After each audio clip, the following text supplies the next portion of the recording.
when I lost my sense. Then I was a man. I only went up the hill as I had time to kill. But kill I did all that was me and mine. With me and mine gone, lost all my will and skill. Here I am, an empty vessel, enslaved to the divine will and infinite skill. That afternoon on Chamundi Hill is neither a distant possibility nor a pipe dream. It is a living reality for those who are willing. It is the birthright of every human being. In the city of Mysore, there is a tradition. If you have something to do, you go up Chamundi Hill. And if you have nothing to do, you go up Chamundi Hill. If you fall in love, you go to Chamundi Hill. And if you fall out of love, you have to go up Chamundi Hill. One afternoon, I had nothing to do and I had recently fallen out of love, so I went up Chamundi Hill. I parked my motorcycle and sat on an outcrop of rock about 2/3 of the way uphill. This was my contemplation rock. It had been for some time now. A purple berry tree and a stunted banyan had put down tenacious roots into a deep fissure in the rock surface. A panoramic view of the city unfolded before me.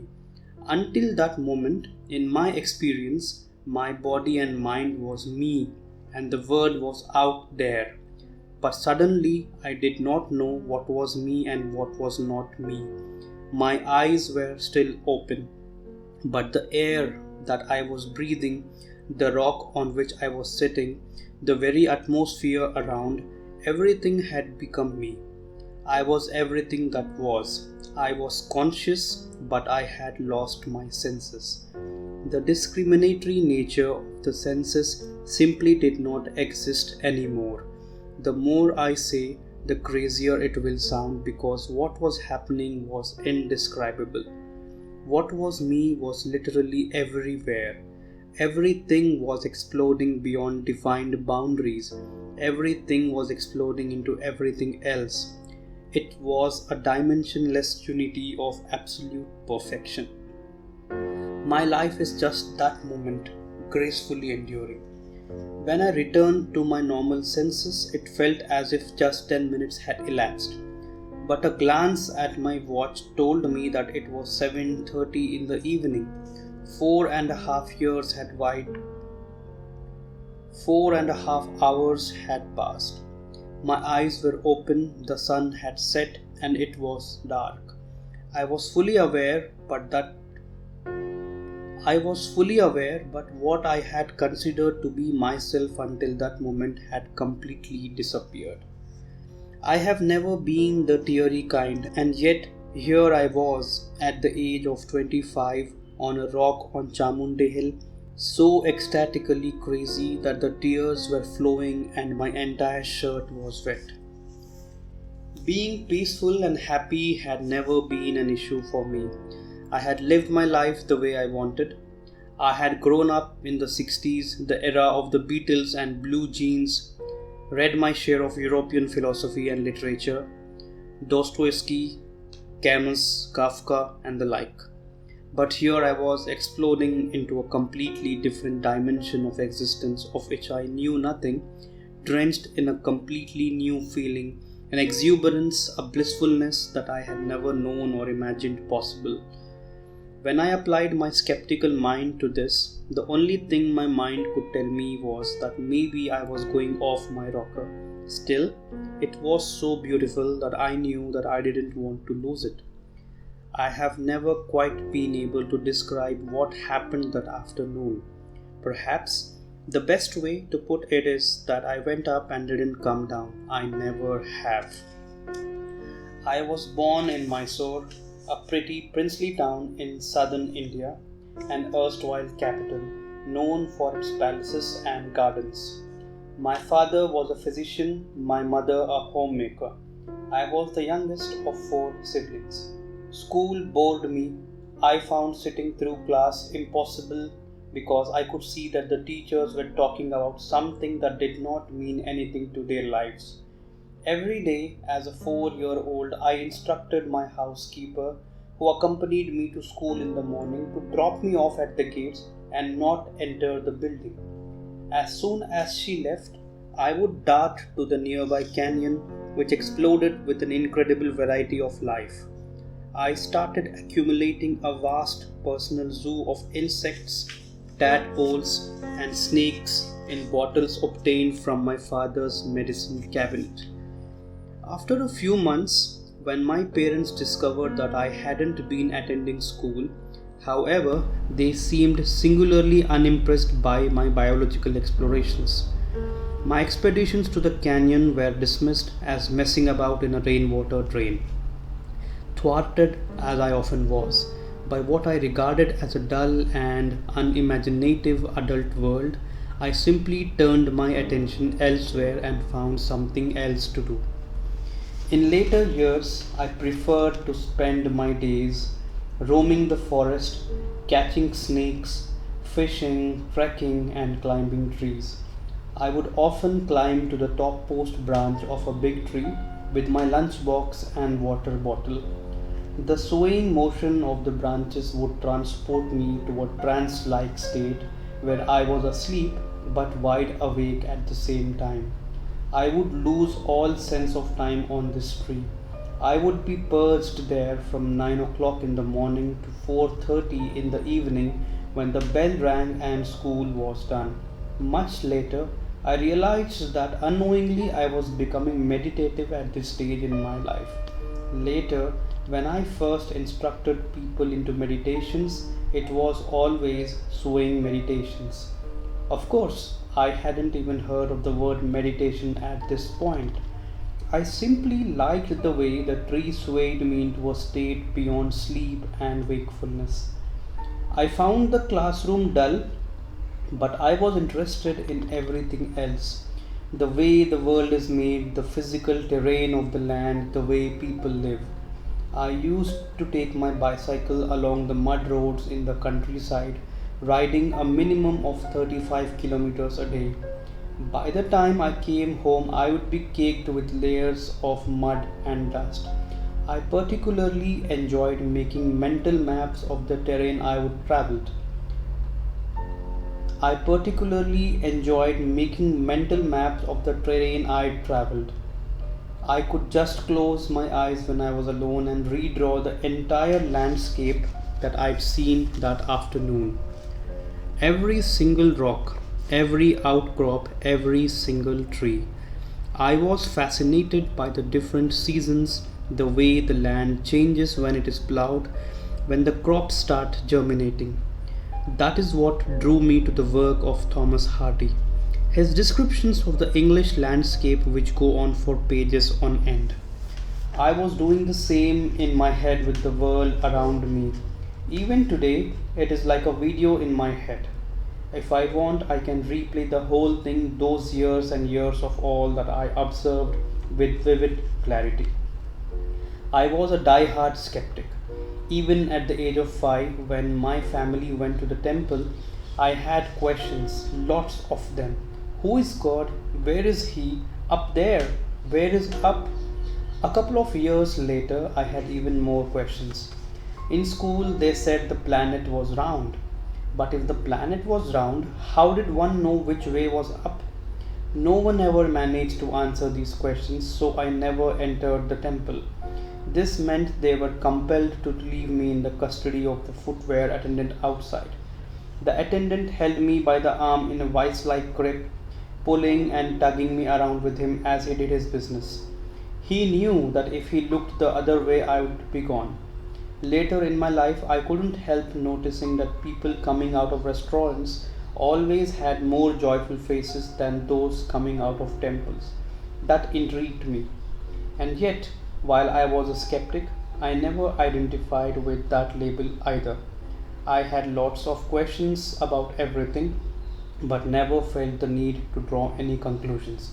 I realized very early that I knew nothing about anything. That meant I ended up paying enormous attention to everything around me. If someone gave me a glass of water, I stared at it endlessly. If I picked up a leaf, I stared at it endlessly too. I stared at the darkness all night. If I looked at a pebble, the image would rotate interminably in my mind. So I would know its every grain, its every angle. I also saw that language was no more than a conspiracy devised by human beings. If someone spoke, I realized they were only making sounds and I was making up the meanings. So I stopped making up meanings and the sounds became very amusing. I could see patterns spewing out of their mouths. If I kept staring, the person would just disintegrate and turn into a blob of energy. Then all that was left was patterns. In this state of absolute borderless ignorance, just about anything could hold my attention. My dear father, being a physician, began to think I needed psychiatric evaluation. In his words, this boy is staring unblinkingly at something all the time. He's lost it. It has always seemed to me odd that the world does not realize the immensity of a state as I do not know. Those who destroy that state with beliefs and assumptions completely miss an enormous possibility, the possibility of knowing. They forget that I do not know is the doorway, the only doorway to seeking and knowing. My mother instructed me to pay attention to my teachers, and I did. I paid them the kind of attention they would never have received anywhere else. I had no idea why they were saying, but on those occasions when I attended class, I stared at them unwavering and intense. For some reason, they did not find this trait particularly endearing. One particular teacher did everything possible to elicit a response from me, but when I remained silent and taciturn, he seized me by the shoulder and shook me violently. Either you are the divine or the devil, he declared. He added, and I think you are the latter. I was not particularly insulted. Until that moment, I had approached everything around me from a grain of sand to the universe with a sense of wonder. But there had always been one certainty in this complex web of questions, and that was me. But my teacher's outburst triggered another line of inquiry. Who was I? Human, divine, devil, what? I tried to stare at myself to find out. It didn't work. So I closed my eyes and tried to find out. Minutes turned to hours and I continued to sit, eyes closed. When my eyes were open, everything intrigued me. An ant, a leaf, clouds, flowers, darkness, just about anything. But to my amazement, I found that with my eyes closed, there was even more that grabbed my attention. The way the body pulses, the way different organs function, the various channels along which one's inner energy moves, the manner in which the anatomy is aligned, the fact that boundaries are limited to the external world. This exercise opened up the entire mechanics of being human before me. Instead of leading me to a simplistic answer that I was this or that, it gradually brought me to a realization that if I were willing, I could be everything. It wasn't about arriving at any conclusions. Even the certainty of me collapsed as a deeper sense of what it is to be a human being started opening up. From knowing myself as an autonomous person, this exercise melted me down. I became a nebulous being. Despite all my wild ways, the one thing I did manage to do in a strangely disciplined fashion was my practice of yoga. It started one summer vacation when I was 12. A whole bunch of us cousins met every year in my grandfather's ancestral home. In the backyard there stood an old well over 150 feet deep. While the girls played hide and seek, the regular game played by us boys was to jump into the well and then climb up again. Both jumping down and climbing up were a challenge. If you didn't do it properly, your brains could become a smear on the wall. While you were climbing up, there were no steps. You simply had to clutch at the rock surface and claw yourself up. Your fingernails often bled out of sheer pressure. Just a few of the boys could do this. I was one of them, and I was pretty good at it. One day, a man of over 70 years of age appeared. He watched us for a while. Without a word, he jumped into the well. We thought he was finished, but he climbed out quicker than me. I cast aside my pride and asked him just one question: How? Come learn yoga, said the old man. I followed him like a puppy, and that's how I became a student of Malidihali Swami, as this old man was known, and got into yoga. In the past, waking me up every morning was a family project. My family would try to make me sit up in bed. I would kneel over and fall asleep again. My mother would hand me my toothbrush. I would stick it into my mouth and fall asleep. In desperation, she would push me into the bathroom. I would promptly fall asleep again. But 3 months after starting yoga, my body started coming awake at 3:40 every morning without any external prompting, as it does even today. After I woke, my practices would simply happen no matter where I was and in what situation, without a single day's break. This simple yoga, called Angmardana, a system of physical yoga that strengthens sinews and limbs, definitely set me apart in any group of people physically and mentally. But that's about all, or so I believed. In time, I lost all faith in structured education. It wasn't cynicism. I had enough zest and life in me to keep me involved. I had enough zest and life in me to keep me involved in everything. But my dominant quality even at this age was clarity. I was not actively looking for inconsistencies.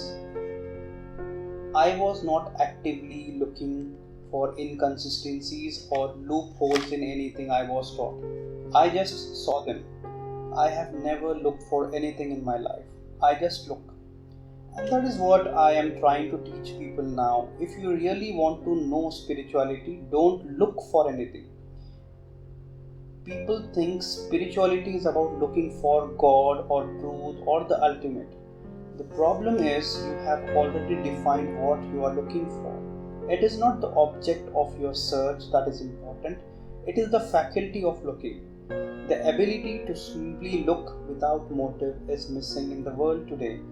Everybody is a psychological creature wanting to assign meaning to everything. Seeking is not about looking for something, it is about enhancing your perception, your very faculty of seeing. After high school, I embarked on a self-study program at the Mysore University Library. I was the first person there in the morning at 9 and the last to be shooed out at 8:30 at night. Between breakfast and dinner, my only sustenance was books. Although I was always ravenous, I skipped lunch for a whole year. I read widely, from Homer to popular mechanics, Kafka to Kalidasa, Dante to Denis the Menace. I emerged from that one year more knowledgeable but with more questions than ever before. My mother's tears compelled me to enroll grudgingly in Mysore University as a student of English literature. But I continued to carry the cloud of a billion questions like a dark halo around me all the time. Neither the library nor my professors could dispel it. Once again, I spent most of my time outside the classroom rather than in it. I found that all that was happening in class was the dictation of notes, and I was definitely not planning to be a stenographer. I once asked a lecturer to give me her notes so I could photocopy them. It would save her the trouble of dictation and me the trouble of attending. Finally, I made a deal with all the teachers who were more than happy not to have me in class. On each day of the month, they would mark me present in class.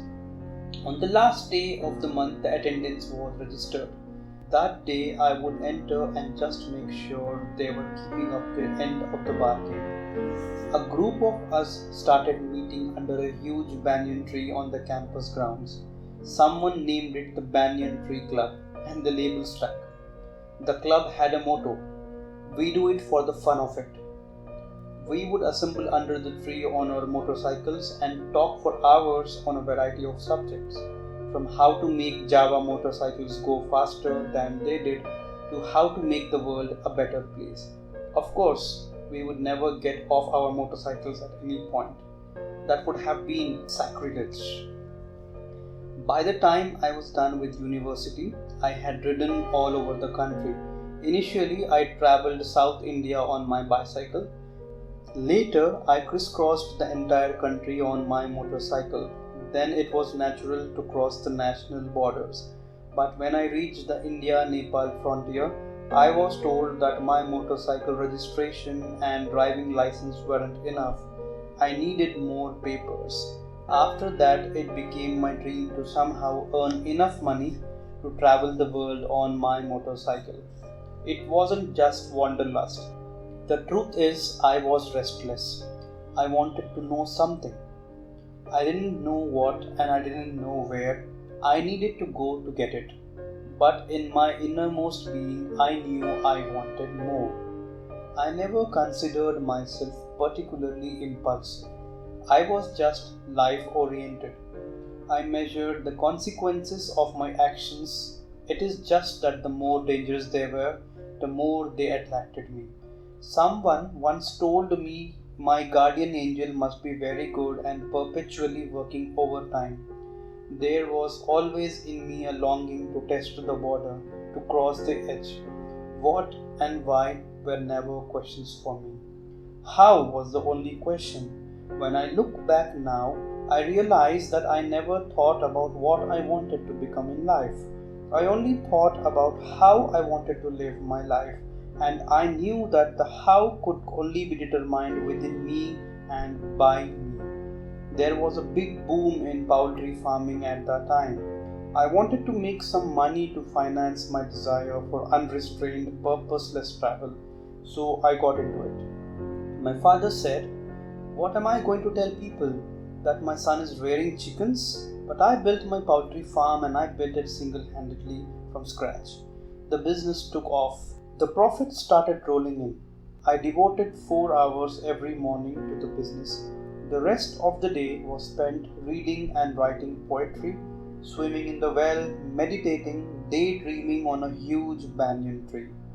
Success made me adventurous. My father was always lamenting that everyone else's sons had become engineers, industrialists, joined the civil service, or gone to America. And everywhere, everyone I met, my friends, relatives, my old school and college teachers said, "Oh, we thought you'd make something of your life, but you are just wasting it." I took on the challenge. In partnership with a civil engineer friend, I entered the construction business.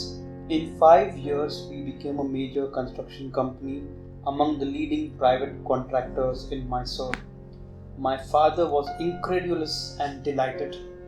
I was exuberant and sure-footed, adrenaline charged and itching for a challenge. When everything you do is a success, you tend to start believing that the planets revolve around you, not the sun. And that was the kind of young man I was that fateful afternoon on September 1982 when I decided to get on my SEC motorcycle and ride up Chamundi Hill. I had no clue then that my life would never be the same again. Later, when I tried to talk to my friends about what had happened that day up on the mountain, all they could ask was, "Did you drink something? Did you pop something?" They were even more clueless than I was of this new dimension that had suddenly exploded into my life. Even before I had begun to process what it meant, the experience returned. It was a week later. I was sitting at the dinner table with my family. I thought it lasted 2 minutes, but it was 7 hours. I was sitting right there, fully aware, except the me I knew as myself was not there anymore. Everything else was, and time flipped. I remember various members of my family tapping me on the shoulder, asking me what happened, urging me to eat my meal. I simply raised my hand and asked them to leave. They were accustomed to my strange ways by then. They left me alone. It was almost 4:15 in the morning when I returned to my normal senses. The experience began to happen more frequently. When it occurred, I neither ate nor slept for hours on end. I simply sat rooted to a single spot. On one occasion, the experience lasted for up to 13 days. I happened to be in a village when it began. This state of overwhelming and indescribable stillness and ecstasy. The villagers gathered around me and started whispering to each other, "Oh, he must be in Samadhi," a blissful state of being beyond the body, well documented in Indian spiritual traditions. India, being the country it is, there was a traditional understanding of spirituality to which they were here that I, with my blue denim wrapped brain, had no clue about. When I emerged from that state, someone wanted to put a garland around me. Another wanted to touch my feet. It was crazy. I could not believe anyone would want to do this to me. On another day, I was having lunch. I put a morsel of food in my mouth and suddenly it exploded. At that moment, I was able to experience the miraculous alchemy of human digestion, the process by which an external substance, a piece of the planet, was becoming a part of me. We all know this intellectually, that a part of the planet nourishes us, and our bodies in turn one day return to nourish the very same earth that once sustained us. But when the knowledge dawned experientially, it altered my fundamental perspective of who I was. My relationship with everything around me, including the planet, went through a dimensional shift. I grew aware of that extraordinary intelligence within each of us that is capable of transforming a piece of bread or an apple into the human body in a single afternoon. Not a small feat. As I began consciously touching that intelligence, which is the source of creation, seemingly inexplicable events started occurring around me. Things that I touched were transformed in some way or the other. People would look at me and burst into tears. Many claimed that they were relieved of conditions of physical and mental suffering just by looking at me. I found myself healed in a matter of hours of condition that would have taken me months to get out of through normal medical care. However, I gave all of this little importance.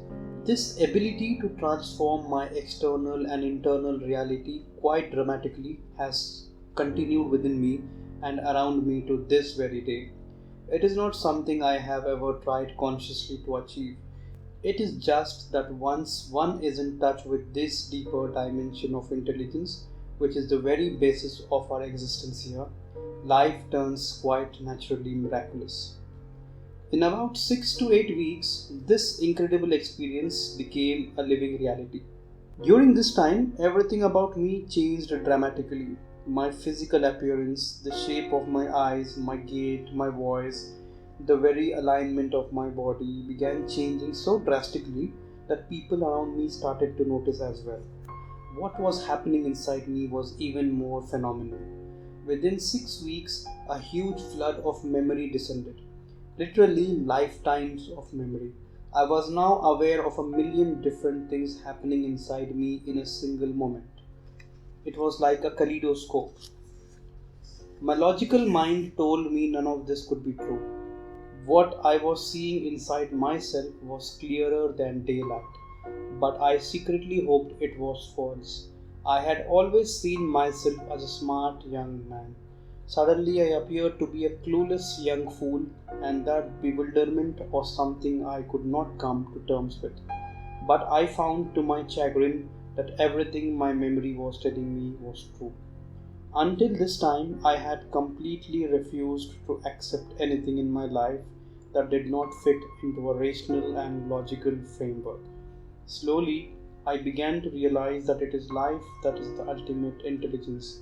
Human intellect is mere smartness that ensures survival. But true intelligence is just life, and that which is the source of life, nothing else. The world has been told that the divine is love, that the divine is compassion.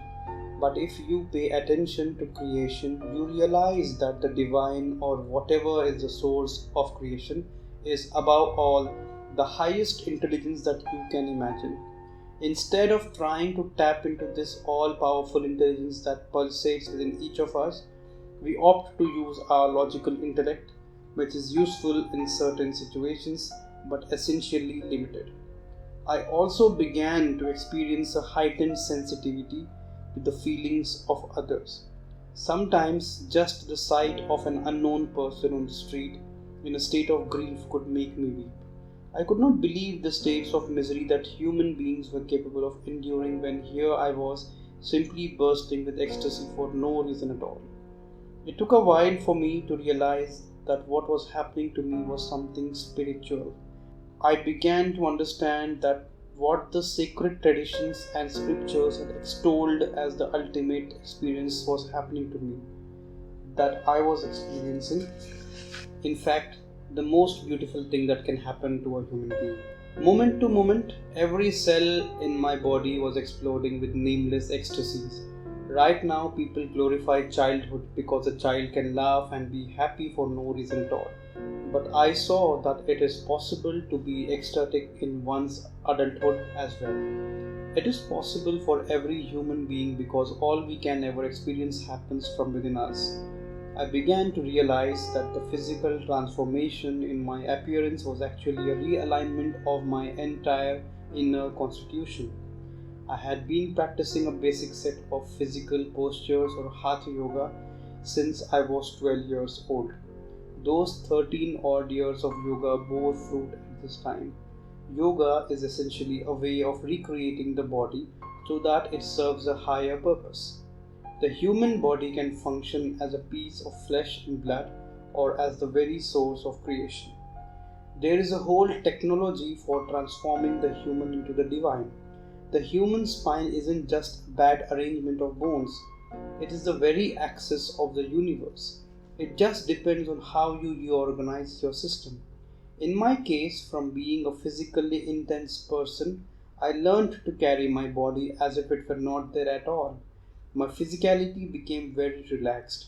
Earlier, all that intensity was in my body.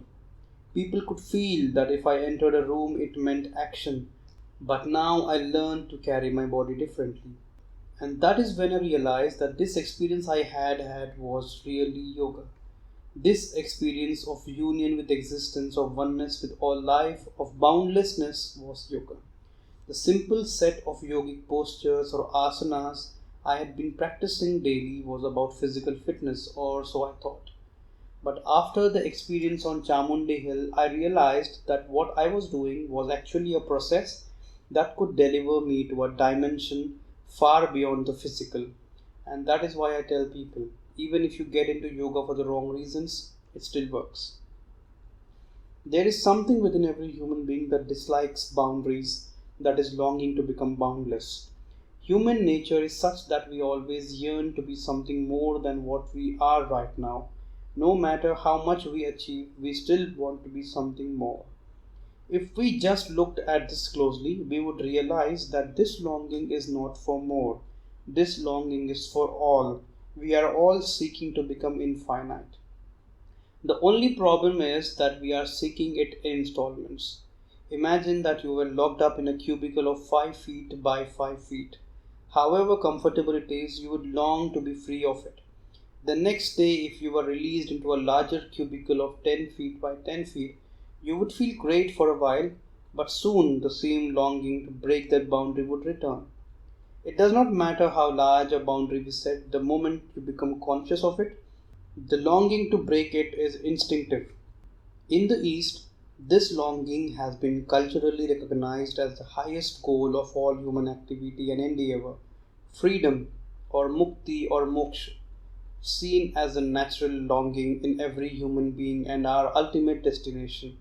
It is just because we are unconscious of it that we seek to fulfill it in installments, whether through the acquisition of power, money, love, or knowledge. or through that other great pastime of today, shopping. The moment I realized that human desire was not for any particular thing but just to expand illimitably, a certain clarity rose within me. When I saw that everyone is capable of it, it felt natural to want to share it. My whole aim since then has been to somehow rub this experience off on other people, to awaken them to the fact that this state of joy, of freedom, of limitlessness cannot be denied to them unless they stand in the way of the natural effervescence of life. This condition of ecstatic well being that has been mine since